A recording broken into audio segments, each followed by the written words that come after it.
Stína iad is tócha an céad glún riamh atá tar éis dul nó an céad grúpa riamh atá tar éis dul ó Go Games go dtí CLG fhásta trí go aige les muid an Gaeltacht agus creidmuid gur mór an éach sin agus tá an bhródúil as na lads agus an léirú a dhéanann siad ar bobbal. Bunaíoch an club i 2010 agus dá riamh an rud a bhí mar géirí déanamh ná taispáint a daoine gur tanga beoí an gaige les muid getí na scoile. Frís na lába. So bhí duine éigean ag an cún sin, duine éigean cún. Na lads a leabharóid tú leo nucht. Níor immer aon dómh le forann trí bhéir le riamh an a héal. Agus is mór an méid sin gur féadlann sin aránis i brúchfáile in iarthar bhlach lia. Tá an brabhú as, fá an is sin, bhí méid súla seo ar fá cúpla bliain nús, agus tá méid súla imar le daoine níos ógan á mé féin fiú.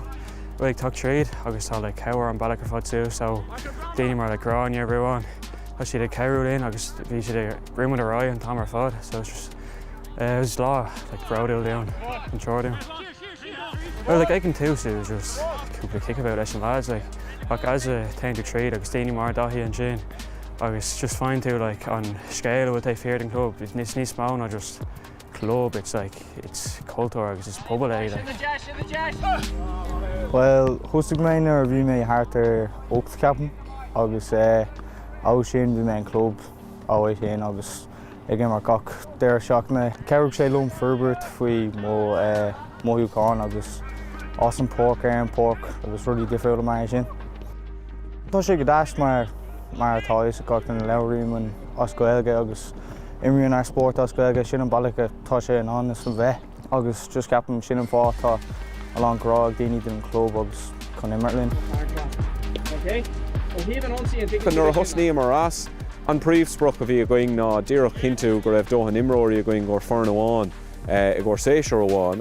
Cuimhin lom a dul amach go cappers ihe hathairn agus ní raibhach chéan daoine éige going gur cléthe lád ar deon agus bheith just a dul timpeall bhfuil gaige go dtí go teochmid ar daoine a raibh gaigach agus a gcónaí bheith ar teacht ar cúgar nó séisiúr le bheith cinnte go teochaí bortach go an maidin dar geon tar éis gealúnta thuirtit ag meicí dana go trí clog ar maidin.